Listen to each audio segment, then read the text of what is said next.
What's up, everybody? Welcome into the Phillip Jordan Show, the final Phillip Jordan Show of 2022. On today's show, we'll be previewing the Fiesta Bowl college football playoff matchup between TCU and Michigan. Did Ohio State and Georgia last week, and this week we're going to do the other matchup, and we'll give my picks on it as well. And joining me on the show will be doing the Michigan side, will be Outsider.com's Dustin Schutte, and then doing the TCU side will be Stephen Simcox from Locked On Horned Frogs. So have both sides of it just like we did last week. We'll also go over some YouTube comments. Big week on YouTube or on the Phillip Jordan Show YouTube channel. I will talk about all your comments you made on last week's videos pertaining to the Ohio State and Georgia matchup. So it's going to be a lot of fun on the show. And just to go out and throw it out there, the elephant in the room. Yes, I know there's a Band-Aid on my chin, and no, you do not need to know what's going on. Just got a situation there. And that's all I'm going to say on that for everybody checking out on YouTube. So that's the layout of the show. First up, I'll be joined by Dustin Schutte. Then Stephen Simcox will join me next. And then after that, I will give my picks for the college football playoff. Remember, you check out the Phillip Jordan Show podcast on Apple Podcasts, Spotify, wherever you get your podcasts. If you're on Apple Podcasts, please follow, rate, and review.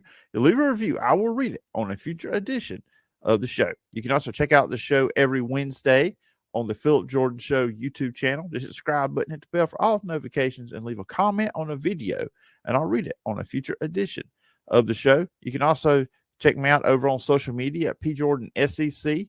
And also email me at sportstalkphillipjordan@gmail.com. All right, everybody, my first guest this week on the Phillip Jordan Show, we are previewing the Michigan TCU matchup. And my first guest, a guy I like to go to talk all things Big Ten football. We focus on Michigan here, but Dustin Schutte, you can read his work over Outsider.com. You can also hear him on Eyes on Big Ten and the Indiana Sports Beat. And Dustin, I appreciate the time for you coming on to preview one of the semifinals.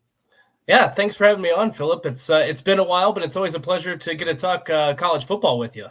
Oh, absolutely. I'm just glad these games are on Saturday. I'm glad New Year's Eve landed on a Saturday this year. It just feels regular. Just if college football could get it right and put in a national championship game on a Saturday, that would be the next step. But it's going to be a lot of fun previewing this game with you.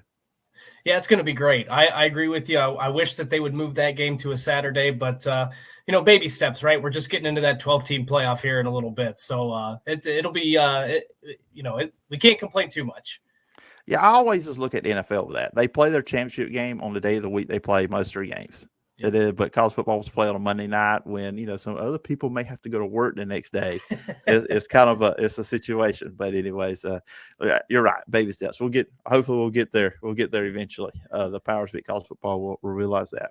So before we jump into this game, just want to tell everybody out there, Outsider.com, if they hadn't checked it out, why should they? What all kind of content are you putting out over there?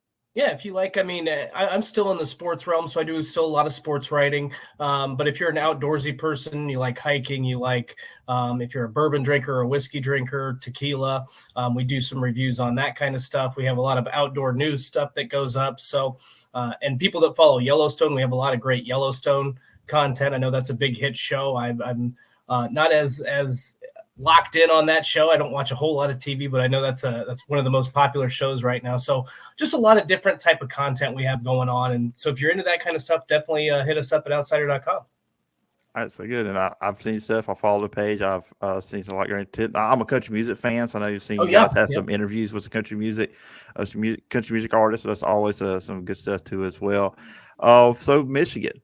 Jumping into this team, Dustin, going into the year, if you told me Michigan would be in the playoff, I wouldn't have been surprised, but I wouldn't have picked them just because, particularly everybody they lost on defensive sides, but particularly Aiden Hutchinson. So, okay, can they replace that? Can they be that team?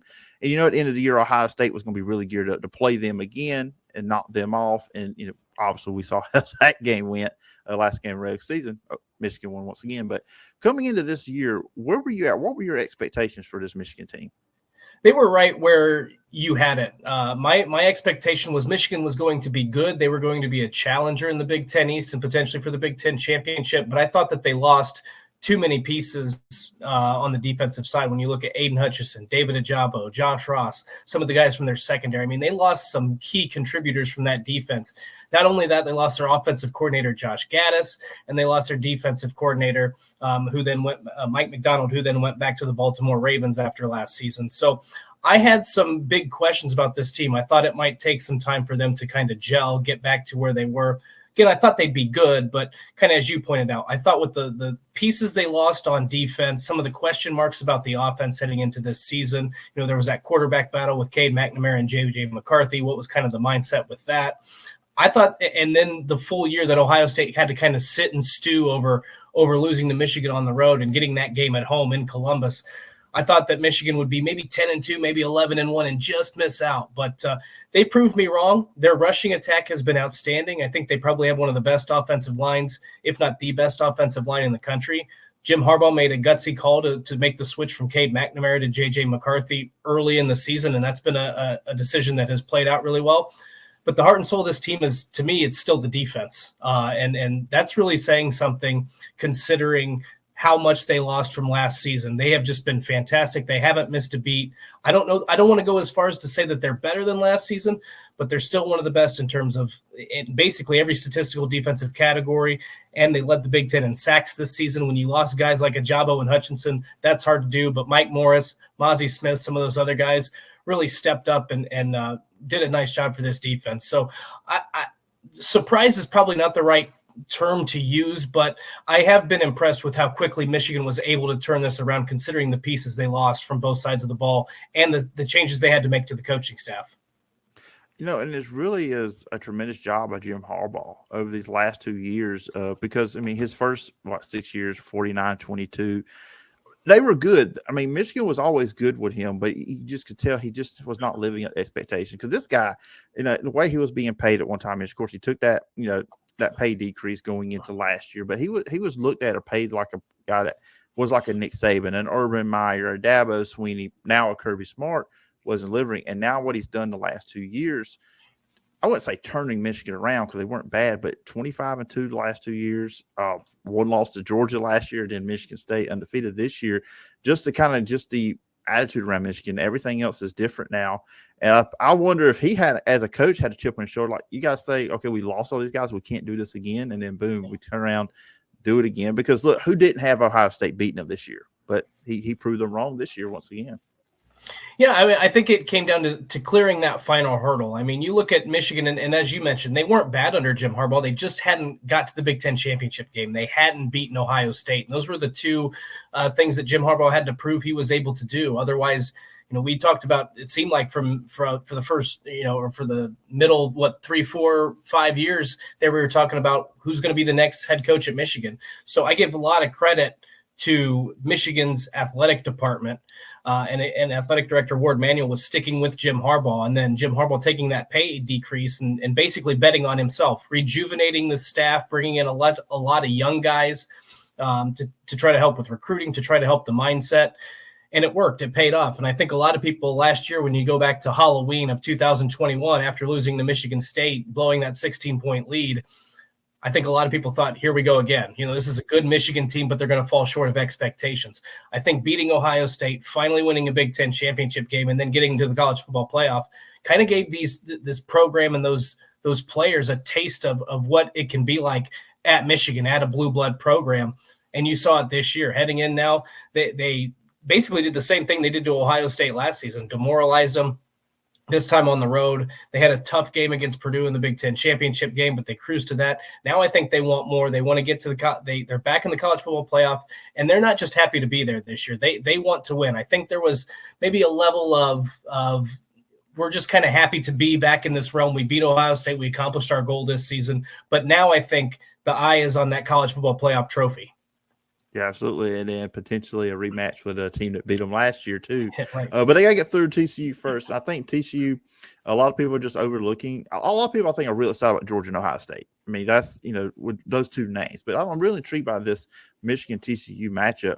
But first, let's talk about the Michigan offense versus the TCU defense. And I'll be honest with you, spoiler alert for when we get to when we flip it around. When I look at this, I just look at the line of scrimmage. It's who's going to win that? Michigan's got the advantage. But when you look at the Michigan offense versus TCU defense, what sticks out to you? What's the keys for you there? Well, I think there's a couple things that stick out, and that's number one, Blake Corum out for the season is no doubt a big deal.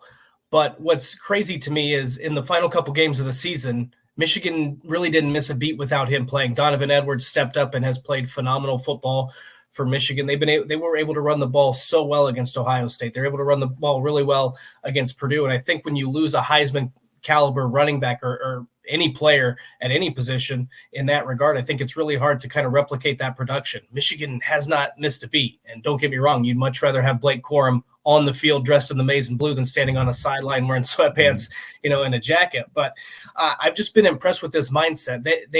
I don't like a lot of coaching cliches, but that next man up mantra seems to actually, mean something in Ann Arbor. So I think that's been really impressive. The other thing, I was at the Big Ten championship game, Phillip, and what stood out to me, and maybe people noticed this on TV, I certainly didn't. It was different to me seeing it live. But when J.J. McCarthy is flushed out of the pocket and he's forced to move, he is so accurate. He bides his time so well. When he's under pressure, it's almost like he's not under pressure, even when he is under pressure. And the receivers do a really good job of calling audibles on their own in a sense of trying to find ways to get open, to make plays, whether that's down the field, whether that's just catching a 5 to 8 yard pass to keep the drive alive, avoiding sacks, his ability to find open receivers, even when he's under pressure, I think has been a game changer. And this is a quarterback that I don't think statistically has been outstanding this season. I mean, he's got 21 touchdown passes, which in today's football is it seems like some quarterbacks could throw 21 touchdown passes in a span of 2 or 3 games, right? Mm-hmm.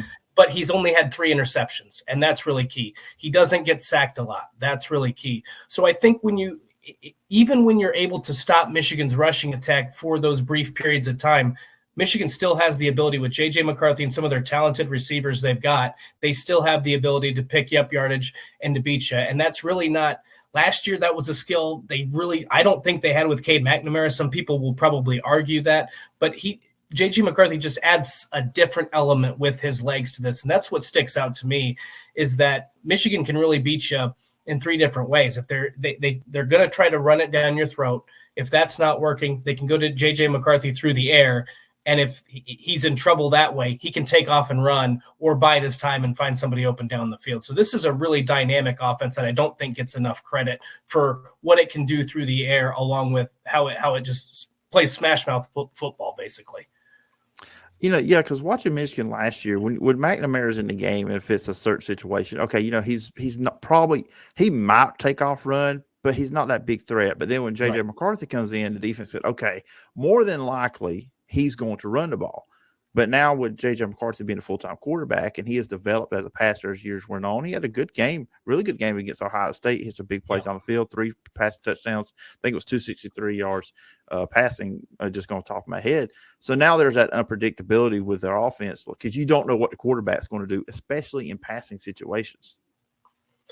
Yeah, and I think what is really key for Michigan's offense too this season is that they don't panic. They don't ever panic. You look at a lot of games this season, and I was doing some math and going back and looking at some of this. They've played a lot of teams in the first half. They've played them very close, or I should say other teams have played Michigan very close to a point where you're like, is this Michigan team the real deal? But in the second half, they just go full throttle. In their last 8 games of the season, in the second half, they're outscoring teams 186 to 29.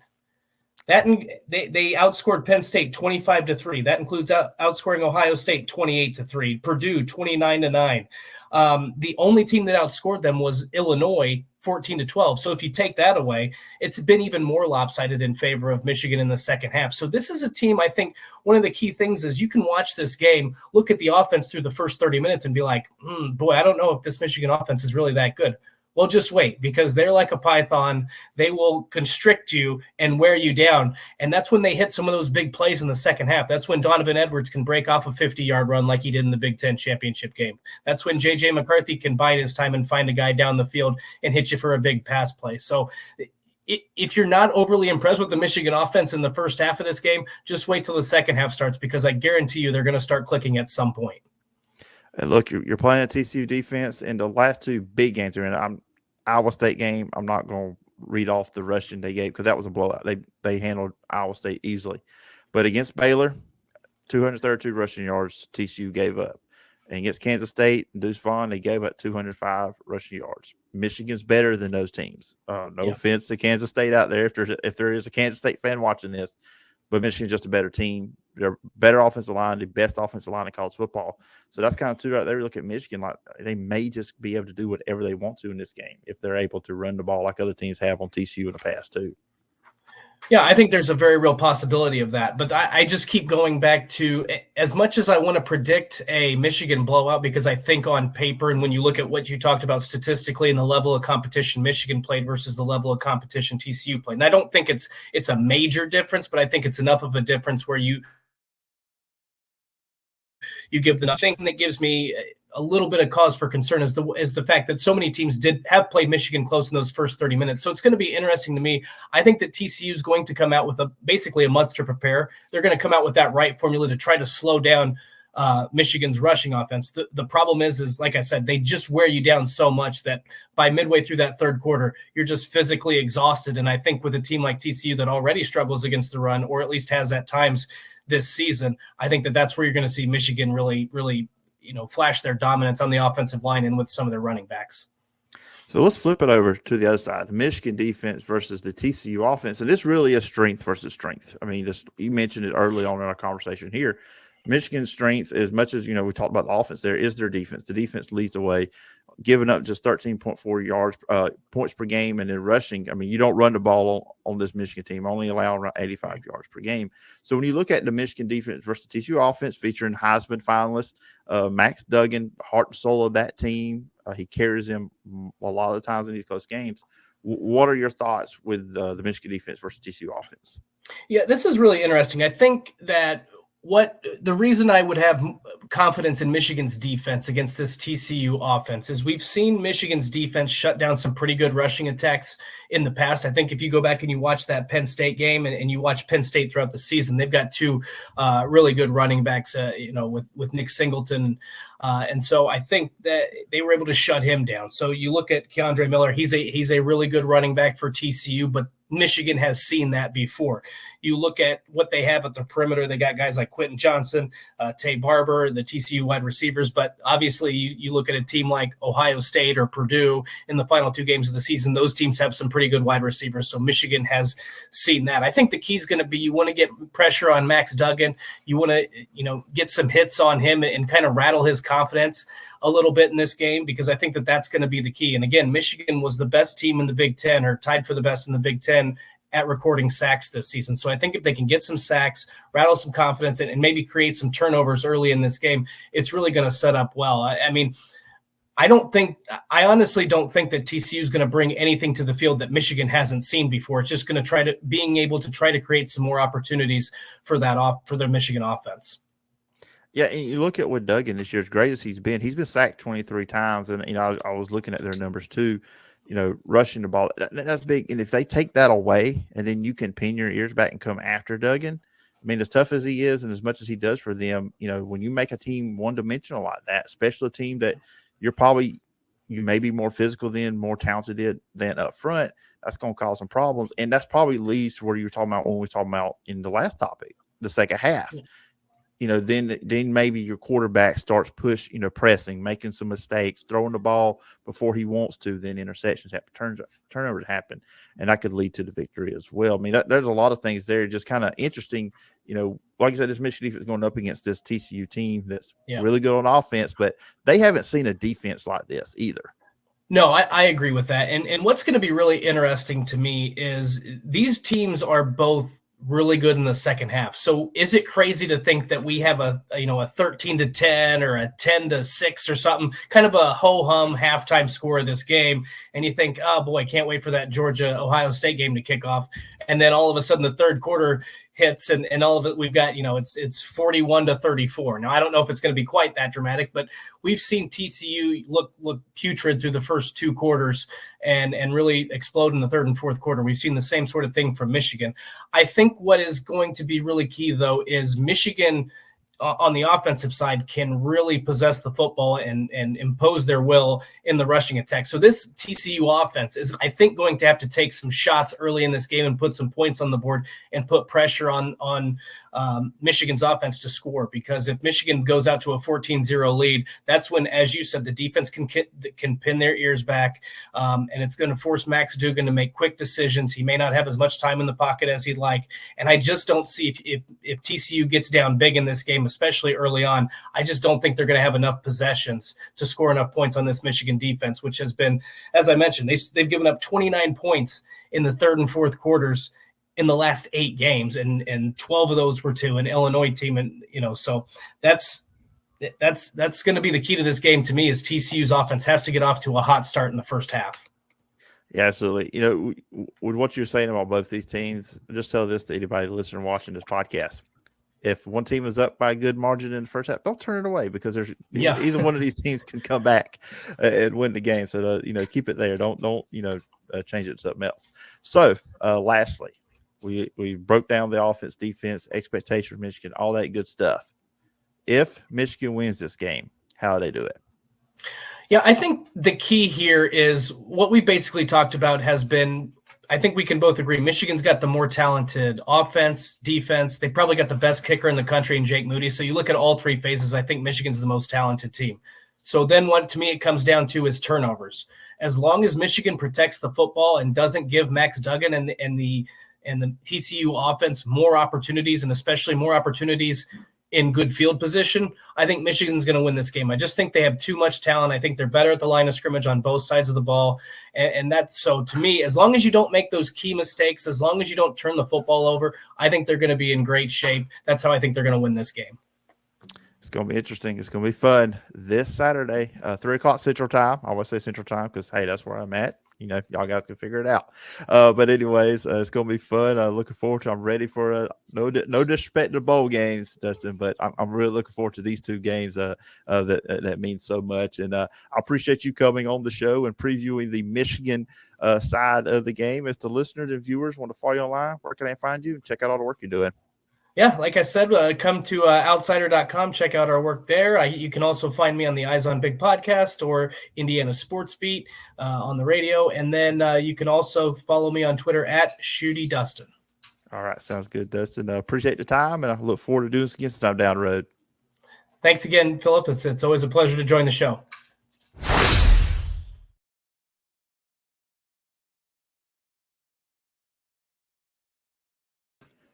All right, everybody, my second guest here on the show this week. Of course, we're previewing the TCU-Michigan semifinal matchup. I'm joined by Locked On Horned Frogs host, Stephen Simcox. You can check him out every single day.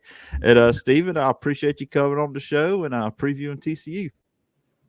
Yeah, Phillip, thanks for having me, man. It's a fun time of year, just kind of coming off Christmas here, and it's been a long wait before this playoff game, so I'm excited to talk some football with you today.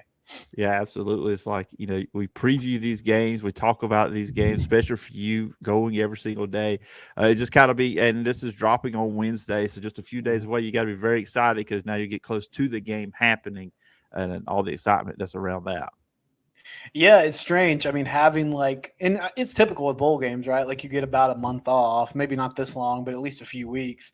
But the magnitude of this game is so big, and it felt weird because the first couple of weeks after the playoff was announced, I honestly didn't talk about it a whole lot, just because I knew there was going to be so much time in between. But I'm curious to see how both teams kind of get after it, and it should be fun on New Year's Eve. So obviously the TCU fans are stoked to see this team get back in action following that loss in the Big 12 championship game. Yeah, we'll jump into that second. Just, for everybody out there listening or watching, tell us about Locked On Horned Frogs, what they can expect if they, leave this and want to go check you out some more when we get done here. So we're on YouTube. We have a YouTube channel. It is Locked On Horned Frogs. And then on Twitter, the show handle is at Locked On TCU. We tweet the show out, just about every day as much as we can. And so it's audio and video you can get, on your regular podcast platform. But it's just daily coverage of TCU athletics. Obviously, this fall it's been heavy into football, and the basketball team is off to a pretty nice start too. But the TCU football team's having a historic run. So that's what we're talking about a lot right now. Just came off, early signing day, and then now full steam into this preview against Michigan that's coming up this weekend. Yeah, and just talking about this TCU season and coming to the season, and look, I'll be honest, if you would have told me that the three of these teams would be here, I wouldn't have been surprised. But I think a lot of people out there surprised with TCU, the run they went on this year. And I was, even before our conversation, I still have my preseason magazines. I started going through them. So where was TCU projected? And a lot of them will say I had them at 7 or 8. But what were your expectations coming into the season? New head coach Sonny Dykes after the long tenure of Coach Patterson there. What were your expectations coming into the season for this team? Before the year, I predicted they would go 7-5, and I felt pretty good about that. I mean, they were 5-7 last year, Phillip, and there are years where a team might finish 5-7 or 4-8, and you come away from it thinking, well, they were just a few plays away from maybe winning 7 or 8 games, right? Like they were in a lot of close games. They just couldn't quite figure out how to get over the hump and win. But that wasn't the case last year. I mean, TCU got blown out, honestly, more than a few times. They weren't super competitive against the top teams in the Big 12. Gary Patterson gets let go in sort of the middle of the season, and he had been there for 20-plus years. So there was a lot of uncertainty around, bringing in a new coach, bringing in Sonny Dykes, which when they hired him, I thought it made sense. I was honestly a little bit underwhelmed. Because Sonny had a tough tenure at Cal, and then he really did a nice job at SMU, but his SMU teams seemed to start out really well and then kind of fade towards the end of the season. But I think what I didn't really realize about Sonny is what a great coaching staff he had put together in the past, and just he's a really good CEO. But all that to say, I thought the offense would be better, and that would help get them to a bowl game and maybe pull off an upset or two, and it would be a successful season in year one. I did not see this coming at all. And the defense, which for such a long time, Coach Patterson, that was what his teams hung their hat on. It had really fallen off in his last season. And so I thought their biggest struggle was going to be finding a way to rebuild that unit. But Joe Gillespie has come over from Tulsa and has done a nice job. I mean, they haven't been necessarily the elite defenses that you from a stats perspective that you see from the other playoff teams, but they've kind of found a way to make big stops when they needed to. And yeah, I mean, it's just been a season of surprises. Like Max Duggan did not win the job out of fall camp. They actually named Chandler Morris the starter, and most people expected that. Like Max had kind of struggled the first few years of his career, and he ends up being a Heisman finalist. The offense took a huge step forward and was really balanced in the rushing and passing game. And the defense, I think, gained more confidence as the year gone on. And I remember when they beat K-State, they came back and won that game, and they got to 7-0. And I thought, man, there's 5 games left, and they're probably going to be favored in most of them. And they ended up running the table in the regular season. So they pulled out some close ones and just kind of kept finding a way to stay undefeated until that, Big 12 title game. So an incredible season so far. And you certainly are not alone in not expecting this team to be here. And I didn't even really start to believe it until about halfway through the year as they just kept piling up these wins. But the Coach Dykes and the coaching staff has just done an amazing job of getting guys to buy in and kind of maximizing the talent they have on this roster. Yeah, you may have just answered my next question with this, because I was going to ask you what point in the season was it when you felt this team could be special, and you said Kansas State 7-0. I mean, just me as the kind of guy, I mean, don't watch TCU every week, but the big games, obviously, I was checking them out. And I remember seeing what they did to Oklahoma, and that's that time of the season we still thought Oklahoma was good. Obviously, it didn't turn out the way, and I will admit that was my Big 12 champion prediction. I will come up here and own that here on the show today. But so I saw that, and then Texas, and I know Texas is not a great team, but it was the way they beat Texas 17-10, I believe was the score. It was a defensive game. I think some people looked at TCU, outsiders, not people that follow TCU like yourself, as an explosive offense team in the defense. That was a really good defense performance because Texas has some dudes. But if it wasn't Kansas State, where was another moment this year with this TCU team? You said, okay, this team is special. This is a national title contender. Right. I mean, they had a stretch around that time. So they beat Oklahoma, as you said. And, yeah, OU ended up having a tough year. But that still was kind of a statement like, oh, wow, this is – maybe this team is for real. And then they played 3 straight games. They got Kansas on the road. and then Oklahoma State and K-State back-to-back. And they won all three of those games. They're all close. They all had to come back. They were trailing in the second half of all those contests. Oklahoma State, they were down 14 in the fourth quarter. To K-State, they were down 18 late in the first half. And they just sort of found a way to win in each of those. And I think like that was sort of the moment where I was like, man, the schedule's going to get a little easier after this. And they just seem to be getting more confident and better as the year goes on. And the Texas game was another one. UT, they certainly have a lot of talent. And TCU was 7-point underdogs in that game.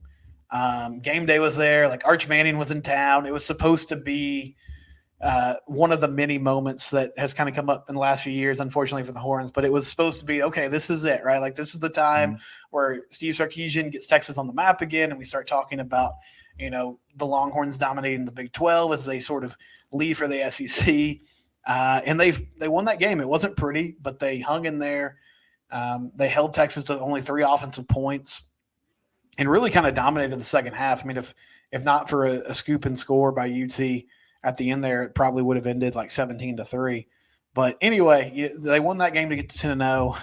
The next week they pull out like a totally you just highway robbery against Baylor, kicking a field goal as time expires to win that game by a point. But there were a lot of moments. I mean, they never really blinked. Like I think that's kind of the hallmark of this team. And I know it sounds cliche, and people kind of get bored with cliches, but they faced a lot of deficits. There have been multiple times this year where it's like, okay, this is kind of where the Cinderella story ends for them, and they found a way to come back and win. But I mean, I think that stretch of winning games against KU and Oklahoma State and K-State in 3 straight weeks and having to come back in each game was sort of the time where I started to look at the schedule and say, okay, maybe they can pull this off, and maybe this is just like a team of destiny because they keep finding a way to win these football games. So looking at the Fiesta Bowl matchup between TCU and Michigan, I want to start off with the TCU defense versus the Michigan offense. Of course, Michigan's they're kind of an old school team. They're a really big offensive line, if not the best, one of the best offensive lines in college football. Like I said, they want to run the ball with Donovan Edwards, who's rushing over 200 yards a game. When you look at the TCU defense, I mean, they got some guys there too as well. Got a lot of guys in second. Josh Newton, you got Hodgin Tomlinson in the secondary. Johnny Hodges at linebacker, Big 12 newcomer year. I think a lot of people don't really realize there's a lot of really good players on this TCU defense. I think that's an underrated aspect of going into this game. But anyways, for you, the TCU defense versus the Michigan offense, what are you looking at? What kind of matchups are you looking at for that? Well, you talked about it. I mean, it all starts with, can you find a way to slow down this rushing attack, which has been so good all year? And yeah, Blake Corum was a Heisman type candidate for most of the season, and Donovan Edwards has kind of gone in there, and I think it's honestly maybe brought like a more explosive element to their running game, even if it's not the consistency that you saw earlier in the season. But TCU runs a 3-3-5 system, and so my first real question here is, does Joe Gillespie get away from that? Now, he has a lot of players that can play kind of hybrid roles within that scheme, but does he put 4 down linemen on the line of scrimmage more often than you would typically see to try to account for this run game, to try to slow down that offensive line and not allow them to get to the second level so easily? The linebacker crew has been good this year. You know, Johnny Hodges is a really cool story. He was a Naval Academy player and decided he wanted to transfer, sent an email to a bunch of FBS schools just saying, hey, does anybody want to take a chance on me? And Northwestern and TCU are the only two that kind of got back to him, but he ends up at TCU and has a fantastic season. I think he's built for a game like this. There's another big linebacker, Shadrack Banks, who I feel like could hold up with the physicality of this Michigan team.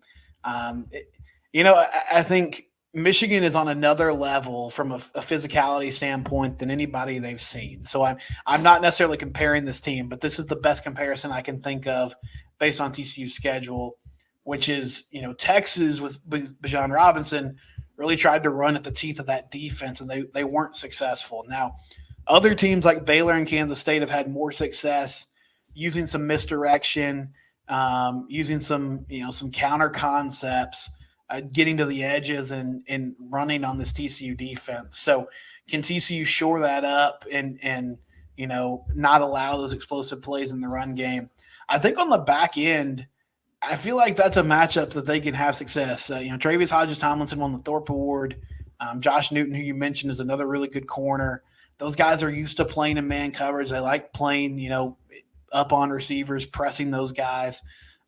So if they can hold their own along with the safeties in the passing game without a lot of help, then can your front seven kind of find a way to at least slow down this Michigan offense? And I've said this, Michigan fans have found my YouTube channel and have been pretty boisterous with me the last few days, which is awesome. That's what college football is about. But a lot of them have pointed out that JJ McCarthy can, he can throw the ball, like he's a talented QB. And I get that. I just think if you're going to lose this football game, it has to be because Michigan made plays in the passing game. Like, you have to force them to get off schedule and not just live in second and manageable and third and manageable and drop back and throw the football. And if they beat you that way, then hey, that's just how it is sometimes.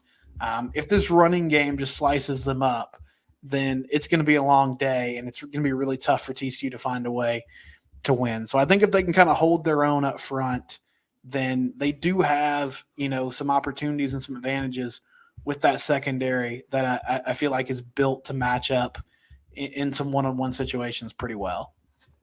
And, you talk about that, put it on JJ McCarthy, especially if you force them to throw the ball and you get to him.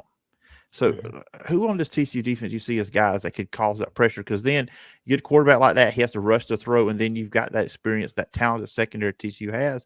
Then you create some mistakes, and then that creates some short fields, some more opportunities for your offense. Yeah, so Dylan Horton has been the guy on the defensive line that has caused a lot of havoc, getting sacks. The light bulbs really come on for him this year. So if they're just going to do it in the more traditional way, I think it'll be him. Dominic Williams is a solid nose tackle, but he's not, bullying guys on the interior back to the quarterback a ton. And then D. Winters, has been successful coming in on blitzes. Joe Gillespie doesn't like to use simulated pressure a lot. I don't know how much he'll adjust that given kind of the way Michigan plays, but those are the two guys that sort of live in the backfield. If you're talking about getting a pass rush and getting to the quarterback, I think those would be the players that would make it happen. So when we flip it over to the TCU offense versus Michigan defense, and I like to say this is strength versus strength. The best part of TCU's team, and really, as much as we just talked about the Michigan offense and what Jay McCarthy does, their strength is their defense. Only giving up 13 points a game, and they're really good against run, around 85 yards a game. What's the big matchup there? You've got the Heisman finalist and then Max Duggan. You have a very underrated player at running back, I think, in Kendre Miller, over 1,300 yards, 70 touchdowns. But for you, looking at that matchup, how can TCU attack this Michigan defense? Well, the game plan for defenses in the second half of the season against TCU has been bringing a lot of pressure and trying to force Max Duggan to get the ball out quickly. This offensive line has been really good this year. I think they're better, getting downhill and blocking in the run game than they are in pass protection. So Quentin Johnston, though, is really the key to me. I mean, he's their big first-round type talent at wide receiver. He's been super effective with explosive plays this year. And so if they can get the ball downfield to him, that would be, a great way to get this offense going. And then you mentioned the run game. I mean, Kendre Miller has been a really fantastic back for them. They also have Amari DiMercato as the guy that can come in and give Kendre a breather. They have not been as efficient in the run game lately. They have to get back to that to allow this offense to work. And then Max is he's become a lot more of a pocket passer this year. But when the chips were down in that game against K-State, you saw him get back to sort of what he did early in his career, which was make things happen with his legs. And plays would break down and he would escape the pocket and run. And so I wonder if that's a wrinkle. They also they haven't used him as much in the design run game as the previous staff did. But now that they've had some rest, now that he's healthier than he's been in a while, I think I would expect some more of that, some more QB counter, some QB power, just something where Michigan has to account for him as an extra player in the game who can get it done, not just with his arm, but with his legs. But TCU's got a talented receiving core on the outside. I mentioned Johnson, Darius Davis and Tay Barber, guys that also have had big seasons. So can they win those matchups? Can they be efficient in the passing game and move the chains? This is the way I think they're going to have to win the football game, is by scoring a lot of points, because that's, as you said, strength on strength. And so can they have an advantage there and get it done and really push this Michigan defense and force the Michigan offense to keep scoring? That'll be a huge key in this one. If you look at the last two games for Ohio State, for Michigan, they have given up over 300 yards. Purdue threw it on. Purdue had to settle for a lot of field goals. They had to kick 5 field goals in that game. They turned them into touchdowns. That's a different game in the Big Ten championship game. And I know that the score was 45-23, Michigan won, but that game was still competitive going to the fourth quarter. So I think there is evidence. I mean, you can throw on Michigan and move the ball. It's just you got to make sure you score touchdowns and not field goals like Purdue did, and don't turn the ball over like Ohio State did. Right. I mean, red zone efficiency will be a big key. And, I think the trap the offense has fallen into the last few weeks when they've kind of slowed down has just been relying on those big plays. So can you sustain a 10 or 12 play drive? Because that's what Michigan is going to try to force you to do. And a lot of that will be predicated on the run game. And if they can get, 4 or 5 yards carry and sort of set up their passing game with what they're doing on the ground. So the final question here, not a prediction, as I told you off there. I would not ask you to predict the game as it's coming out on Wednesday. But let's say TCU wins this game. They beat Michigan. How did they do it? Well, I think, in that scenario, you're talking about a team that was able to find a way to slow down Donovan Edwards and force Michigan to throw the football. Joe Gillespie, had some sort of plan or scheme that gave Michigan fits in the run game, and then just making plays on the offensive side of the ball. Max Duggan has a big day. Quentin Johnson has a big day, scoring over 30 points. And I think the defense just kind of stepping up when they have to and making the stops they need to. I do wonder, I'm curious to see what the pace of this is. I know Michigan is a really explosive team, but I also know they run the ball a lot. And so they're going to try to keep TCU's offense off the field. TCU kind of sneakily, they'll do that too. Like, they'll slow things down and try to give their defense a breather. So I'm curious to see how both these teams kind of come out in that chess match. But yeah, if TCU wins, then I think you're talking about a career day from this defense and just an efficient offensive performance that was similar to what they've done all year, which is get big plays and score a lot of points. Well, it's going to be fun this Saturday. I'm glad that the playoff games are on this Saturday. It's going to feel like a regular college football season day, having games on Saturday, how it should be. It should be a lot of fun, and this has been a lot of fun, Stephen, talking to you, breaking down the TCU Horned Frogs. But if the listeners and viewers want to check out, where can they find you and all the work you're doing? It's Locked On Horned Frogs. That's the show. So, yeah, we're on YouTube. We're on our favorite podcast platform. And thanks so much, Phillip, for having me on, man. I appreciate it. All right. Thanks, Stephen. Appreciate it. And I look forward to talking again sometime down the road. Sounds good. Go Frogs.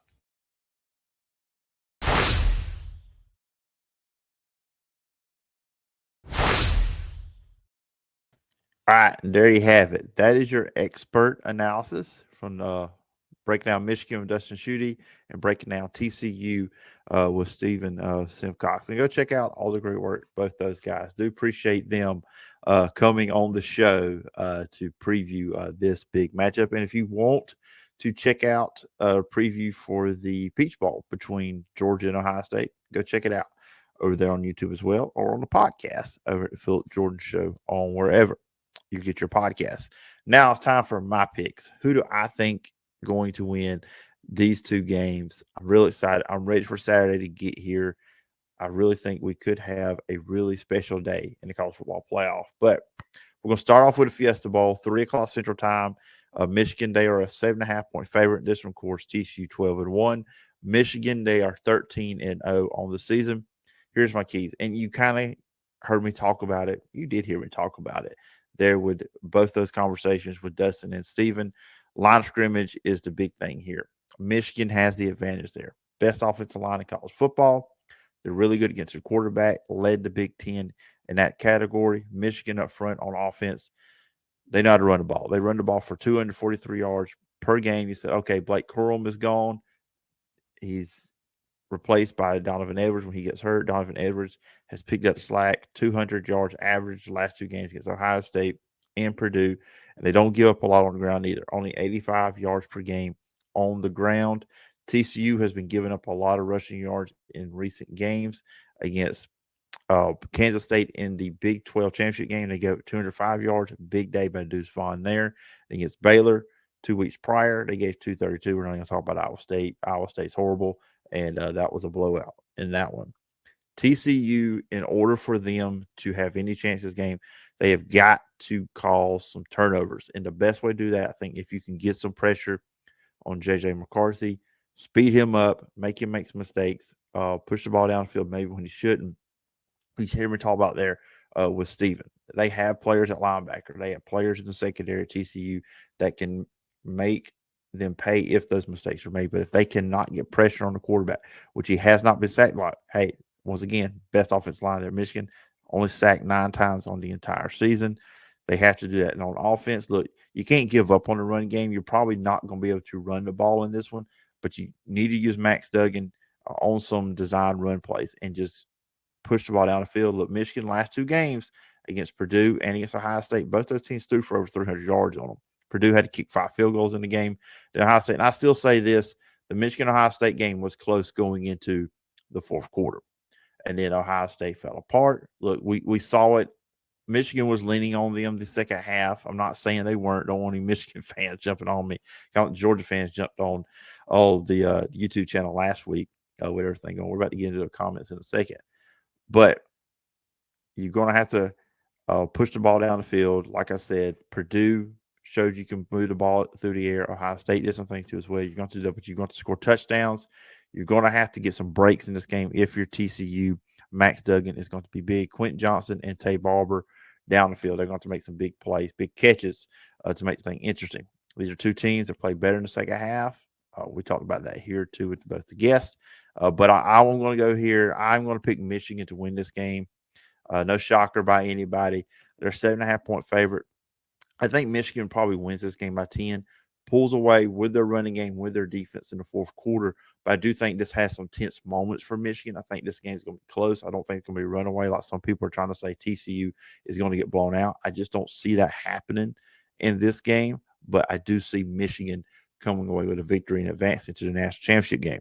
So now let's look ahead to the Peach Bowl between Ohio State and Georgia, 7 o'clock on ESPN. Georgia, they are a 6.5-point favorite as we're recording this on a Tuesday evening. Of course, Ohio State 11-1. They're coming off a loss. That's what them and TCU have in common at the 3 and 4 spot. And then Georgia at 13-0, number 1 team in the country. And honestly, kind of why I kicked off there with TCU and Michigan, it's the same here. Line of scrimmage is key. Michigan has shown the blueprint the last 2 seasons against Ohio State. Ohio State has that label as soft put on their shoulders. Look, warranted or not, in their biggest games the last 2 seasons, they've been dominant front. And if you look at last year too against Oregon kind of had their way with them up front as well. Ohio State, it's going to be hard to run the ball against Georgia. Nobody runs the ball against Georgia, but you got to keep doing it. You have to at least attempt to run. You cannot put this game squarely on the shoulders of quarterback C.J. Stroud. Look, I know the receivers on the outside with Marvin Harrison Jr. and Mika Ibuka. I know you've got it on the outside. This is the most talented group of receivers Georgia has played since they played Alabama in the SEC championship game last year, dealing with Jameson Williams and John Minchie. There could be some chances for some plays here. I don't think that was a fluke situation with what LSU did passing. And I know a lot of people say, well, they were up 35-7. Look, Jaden Daniels was throwing the ball all over on you, making some big plays before he got hurt or hurt more than he already was. And then Nussmeier comes in. But for Georgia, and this is where the thing is here, they're more physical than Ohio State. I think they will be able to get some pressure up front on C.J. Stroud, rush his passes. I think he's just not going to have a lot of time. I think this could be very similar to what we saw happen with Hendon Hooker against Georgia. I think Georgia could probably win this game 28-14, 31-17. They could make this thing feel worse than it actually is. So, yes, I'm picking Georgia to win this game. I can see some scenarios, or maybe early on, Ohio State maybe can hit some big plays because they had the players, they had the quarterback, they had the receivers. This is the best group of receivers Georgia has seen all season long, but it's up front once again for me. Georgia, I'm going both games. The more physical team, the teams I know that are going to bring it up front on the offense defense line. I think Jalen Carter has that big game getting pressure on CJ Stroud. I think Georgia comes away and wins this game by double digits. I think there is some, once again, kind of like what I said with Michigan TCU, I think there's some tense moments for Georgia early in the second half, but they pull away. Their run game, 3 running backs. Stetson Bennett makes some big plays as well. Brock Bowers over the middle makes some big plays. I just don't think Ohio State's got anybody that can deal with him and the Georgia running backs. All of them, they have so many, but I just kind of where I see those games going. So I have Michigan playing Georgia in the national championship game,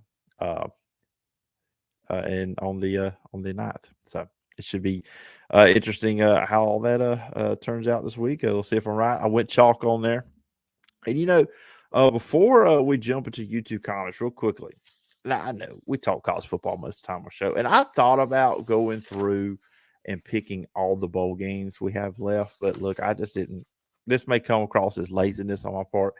I didn't feel like looking at transfer portal, who went where, who's opted out, all that stuff. So we're just not going to do that. We're just going to sit back and enjoy the rest of the bowl games coming up, which I think we do have some intriguing matchups. I am looking forward to Wednesday night, North Carolina and Oregon. That should be a lot of fun. I'm really, really looking forward to watching that one. And the Rose Bowl coming up, Penn State, Utah should be a good one on the 2nd. But actually, I thought about the NFL's winding down the last 2 weeks regular season. Real quickly, go over some of the big. I'm not going to pick all the NFL games, but just for fun, I want to go in here and just pick some of the big games. So Thursday night, Dallas is playing at Tennessee. Of course, Dallas 11-4, coming off that big win over Philadelphia over the weekend. No Garner Minshew was playing, but that was a big win for Dallas, keeping the hopes alive of winning division. Tennessee's a 7-8 team. They struggle. Ryan Tannehill. Malik Willis just has not shown me a lot when he has played. Look, I know he's a rookie. He's got a lot of growing to do, and that's obviously watching him play. Dallas is 10-point favorite. I think Dallas wins this game. I'm good with that 10-point spread there because I just don't think Tennessee's going to be able to put up enough offense. Michael Parsons, that group's going to cause some trouble for Malik Willis. Dallas's defense did not play great or really good against the Eagles. The Eagles did move the ball pretty well, but I'm going to go with Dallas on that one. The Dolphins will play in at the New England Patriots. New England, they're a 2.5-point favorite here. I'm sure it has a lot to do with the fact is we're probably not going to see Tua. Tua should not play the rest of the year. He should not have been in that whole game against Packers. You kind of look, where was he throwing the ball? There's a lot of times he just threw it straight to Packer defenders. You're like, where's he going with the ball? Now look, you saw the play, like he hit his head again. He should not play the rest of the year.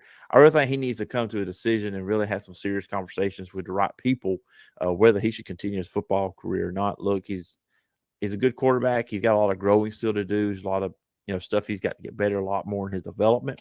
But with all these concussions, I think he needs to have a discussion. I'm going to Patriots here. I don't think Tua plays. The offense is not the same without Tua. They're not as explosive. They're not as good. I think the Patriots will find a way and get 8-8. The Patriots are on the outside looking in. They're in the 8th spot trying to get to the playoffs.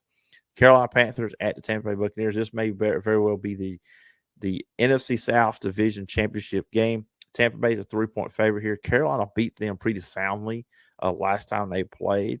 They're playing well, running the ball well. Sam Darnold played really well last couple of weeks too as well for Carolina. I'm going to go with Tampa. I think this is probably an ugly game, kind of what you're used to seeing with Tampa. Defensive game, low scoring. Tom Brady finds a way at the end of the game. The New York Giants going back to Mike White at quarterback.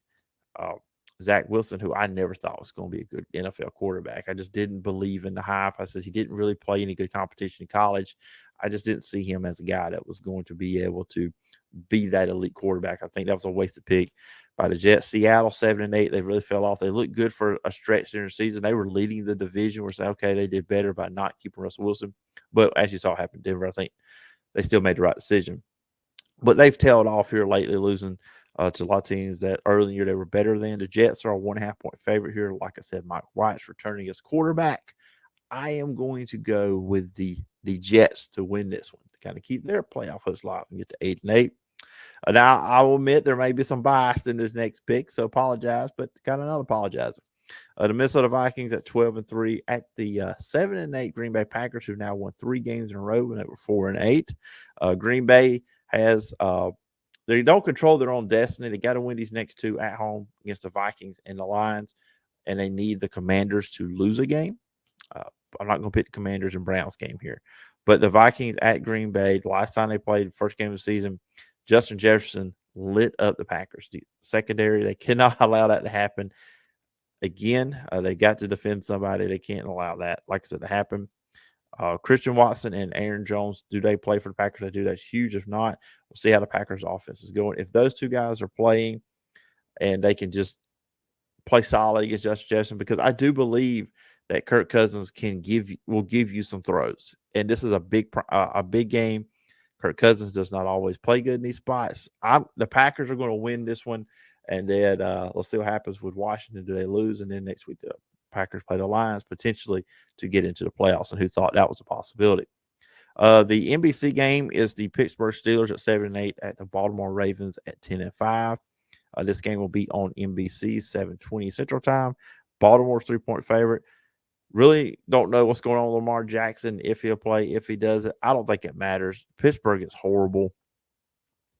That was not a fun game. I watched it, but it was a boring game against the Raiders. They're not good offensively. I think the Ravens they'll be good enough defensively, and then they'll put up enough points here. I think the Ravens will win this one. This probably knocks Steelers out of the playoff hunt in the AFC. And then on Monday night, this is going to be fun. A big day of football on Monday. We got 3 bowl games in the early window, the 11 to 12 o'clock window. Of course, we got the Rose Bowl in the afternoon. And then at night, we get the Buffalo Bills at the Cincinnati Bengals. I'm really looking forward to this game between these two teams. It should be a great game.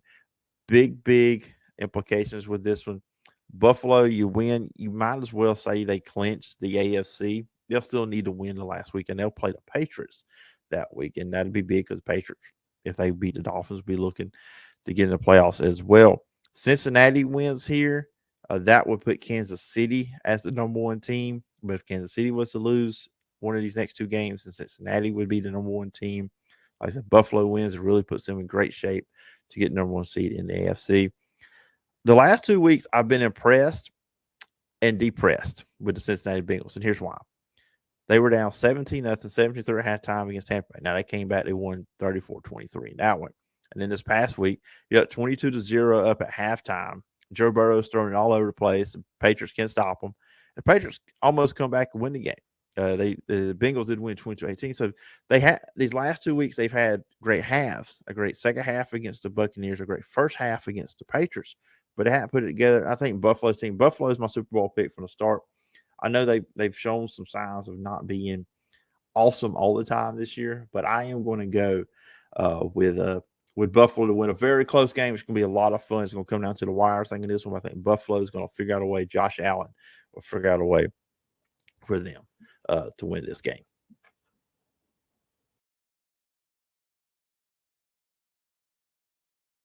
So the Phillip Jordan Show in 2022.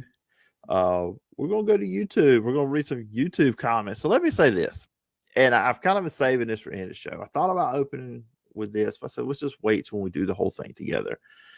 Thank you to every single one of you that checked out the show on YouTube last week. I am humbled by how many views and the numbers. I've never had a week like that on the channel. Maybe it's the way I worded the episodes. I don't know. Maybe you're just hungry for content on the college football playoffs. So last Wednesday, I put up the show proper, the whole show as its own thing. It's in around the 150 range right now, I think, on the views on YouTube. And then I put up me and Palmer, just the Georgia preview part of the game between them and Ohio State. And that was doing really well. It's around 750, I think, as this recording. It may be higher than that. I hadn't looked at it since I started recording this episode. And then, but the one that got me, the Jay Stevens, where we broke down the Ohio State side of it, which I think is a lot of it's because a lot of Georgia fans were kind of upset with the episode or with the video. And I mean, how dare us put something out there where maybe Georgia could lose. And look, I wanted both sides of it. We got the Ohio State side with Jay Stevens. Always love having Jay on the show. That thing, as right now, is done over 2,000 views. So you look at it, I'm getting close to 3,000 views on last week's stuff. the show as a full, and then add in when I also posted each conversation its own individual video as well. Just really humbled by that. Never had that many, and it's keep on growing. More subscribers. I went from like 50 something to now getting close to about 75 subscribers there on the channel. It's not a lot, but trying to grow this thing, really put more effort into YouTube. But anyways, I have a ton of comments to read for you guys. So I'm not going to put my 2 cents on all of them like I normally would, but we're going to go through all of them because I do say here on the show, if you leave a comment on YouTube, I'll read it on a future edition show. But it also goes for Apple Podcast reviews too. I really hope you guys would do that and leave reviews on Apple Podcast. But let's do it. Let's jump into these comments. It'll be a lot of fun. Yes, there's numbers I had to number these pages just so I can keep up which one. There's like 12 pages of comments we're about to roll through and try to roll through them as quickly as possible to close out this week's podcast. So we start off now. These two right here that you're seeing on the screen, and the next two you'll hear me say if you're listening to the audio version of the show. This is from the full show with both conversations with everything on last week's show, the full podcast. Great video. Georgia is going to further confirm to the nation that Ohio State is soft. No more excuses. Oregon and Michigan twice. That's not a fluke. That's a trend. That was by JD, the guitarist. Mr. Spavian, I think that's how you say his name. Prior to the long runs in the last half of the fourth quarter, Ohio State held Michigan to 92 yards rushing. I think they got caught pushing for a stop, and it bit them. So now we're going to go to comments that – now these were 4 that were made on the Palmer Times, just the Georgia part of the show when I released that video individually. I think this is Lynn Don Watson 757. If you had to look at a game that we won by 20 points for inspiration, you're really in trouble. Talking about the LSU Georgia game there for the SEC championship game. Wow, some of these names: Kevin Godzavinsky, 2593. Michigan has already dismantled Ohio State, but you do you, buddy. You play 60 minutes for a reason. Let's see. Just random user. If Georgia stops to run, it's over, which I do agree with that. If you cannot run the ball at all, it's going to be probably if you don't attempt to run the ball anymore. Josh Strickland 630. He says, "LOL. People keep referring to the LSU game. They had a 5-touchdown lead and went prevent for halftime. Seriously, I'm just saying. Jaden Daniels was throwing the ball pretty well in the first half of that when he was in the game before when it was still a game. So I'm just saying he was having success, and that's been my whole thought process on that. So now we're going to jump into the rest of these comments. All of them will be straight from me and Jay. So there was 39 comments on that one. There were a bunch of replies to comments. I'm not reading the replies to people's comments. I'm just reading the initial comment. Y'all can have that discussion there, but I'm just reading the initial comments on the video, not the replies. Georgia, let's see, Chris, I got to remember to read these people's names. Chris Daniel, 5283. Georgia played zone defense because Jaden Daniels at quarterback was also the best running back. Georgia is a base cover man team. Good luck, go Dogs. Stan Stallion. Funny how everyone is completely overlooking TCU. Watch out for the upset in that one. Dogs by 17. Titus Prime, 5240. They could have easily beat Michigan with adjustments as if Michigan couldn't possibly have countered your adjustments. I kind of don't know if he's being sarcastic or if that's like he's being legit with something there. Okay, we'll see. Mac Harding 251. Man, those allotment tickets have been sold. Y'all have 13 to 17,000 Buckeyes. So over 50,000 UGA fans. Stroud won't go all in and risk his neck. Yeah, of course, me and Jay on our conversation, we talked about how Ohio State would travel down to Atlanta for that one. Brian Lutz, 7950. Maybe I'm just biased or blind. Stroud actually does pretty well on design to rail out passes. To me, Stroud's issue all year has been not stepping into throws where he is going to have to take a hit. He throws off his back foot or throws without his feet set. I'm just going by what I've seen. And that's probably a comment I made about when I've seen Stroud. He's not as good around outside the pocket. And, Jay kind of agreed on that one last week when we talked about that. What was I say? This is a long username. Georgia national champion 2320. if you believe that if you stop Brock Bowers, Georgia won't score with 30 points, then you haven't been watching Georgia games. There's been a lot of games for Brock Bowers. Had a couple of catches. Georgia still scored over 30. Sports section 34-4-4. The comparison of us, OSU, to Tennessee is crazy. Tennessee doesn't have the talent like we do on both sides of the ball. That's facts. We have been doing this for years in and out. Fact, our defense have the best numbers in the country against running backs and tight ends. OSU by 7. Georgia haven't seen such a talented team this year. Also, smoking crack if you think we are going to get boo out. I mean, I will say this. I don't think the Tennessee receivers are more talented by just drawing a comparison. I think that's kind of how this game's going to go. And I just don't trust Ohio State up front. That's kind of my big point with that. All right. Mitch Monkeef. Some of these names, I swear. 64-68. I know it's Christmas, but I'm sure there is a Ohio State Buckeye rehab facility that may help with your enthusiasm. Go Dogs. Random user. I am a Ohio State fan and will be watching from a tiki bar in Naples, Florida. Nothing better than that. Georgia should win, however, they must play the game. If OSU wins, oh my God, biggest national championship game ever. Yeah, because then you would match up probably Ohio State and Michigan, and that would draw big ratings for sure. Let's see. Joseph White, 8495. The Dream On version, the team that doesn't deserve to be there. Ohio State is not ready for this. Josh Strickland, 632. I hate people referring to the SEC championship game, dude. Georgia had a 5-touchdown lead and went to a hybrid prevent in the first half. Once again, when the game was still a game, Jaden Daniels was having success. And that's been my whole thing with that whole conversation. But Georgia fans just seem to just cannot get that through their heads. Josh Strickland, again, 632. He added in, LOL, not many sacks, but tons of pressure. I'm sure every quarterback that has played Georgia was planning on throwing for less than half of their averages at 12 points. I'm sure they calmly, under zero duress, trotted off the field on another 3-and-out. LOL. Let's jump into the next page here. We are getting closer to being done. Robert Bennett, 90-81. Stetson Bennett about to take down another so-called top quarterback, which he knows has been proving everybody wrong. Also, Robert Bennett, 90-81. It was 35-7 first half. Go Dogs.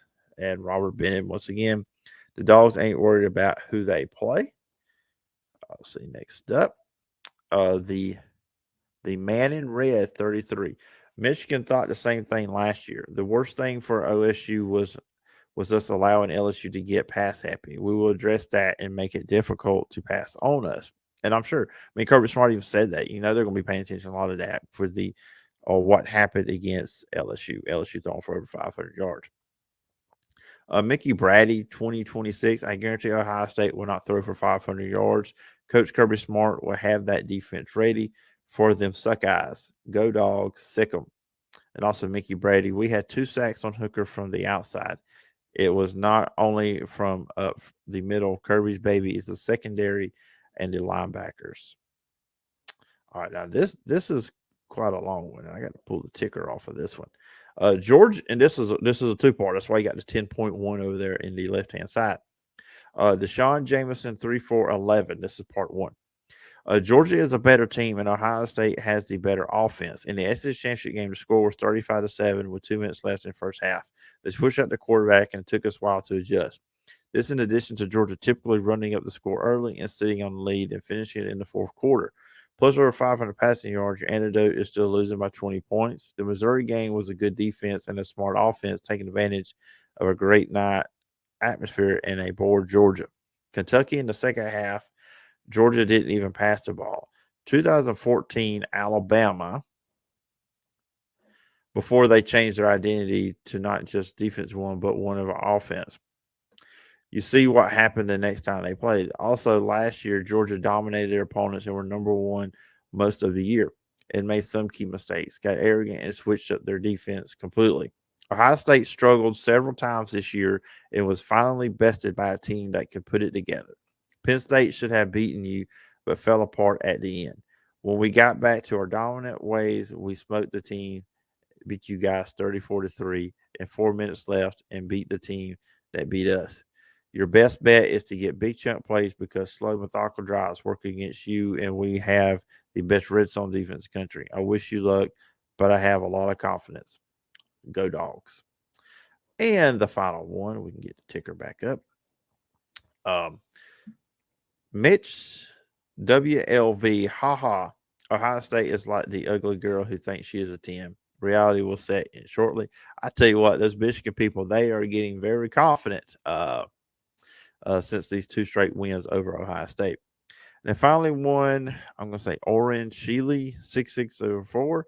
It's no way Ohio State comes into the Benz and beat us. So obviously you can tell there was a lot of Georgia comments there on there. But hey, I hope we have that for next week. And what I may do, I said this is the last podcast, so this will not go up as what I'm about to tell you guys will not go up as an audio thing. But if we do get a lot of feedback on the TCU and the Michigan preview, I'll probably come back on YouTube early Saturday morning for the game, and I'll kind of talk about the comments you guys do there. But I appreciate you guys. Disagree, agree, I appreciate the content. I appreciate the comments, and continue doing that. You see the videos on YouTube, please go ahead and leave a comment. I really do appreciate it, and I'll read it on a future edition of the show, and also Apple Podcasts. Do that as well. And that's going to do it for the show, guys. I hope everybody has a great week. Happy New Year, everybody. I hope everybody had a great Christmas. I didn't say that at the beginning of the show. I hope everybody had a great Christmas. Happy holidays, all that good stuff. Be back next week. Be back on Wednesday. We'll recap the semifinal games. We'll be looking ahead to the national championship game as well. Remember, you can follow me on social media at PJordanSEC. All my written work is over at Last Word on College Football. Remember, you can check the podcast on Apple Podcasts, Spotify, wherever you get your podcasts. If you're on Apple Podcasts, please follow, rate, and review. Leave a review. I will read it on a future edition of the show. Obviously, on YouTube, hit the subscribe button, hit the bell for all notifications, and leave a comment on the video, and I'll read that on a future edition. You can always email me at sports.philipjordan@gmail.com. Everybody, have a great week. Have a safe New Year's Eve. Just watch football. Stay in, watch football, then you won't get any kind of trouble.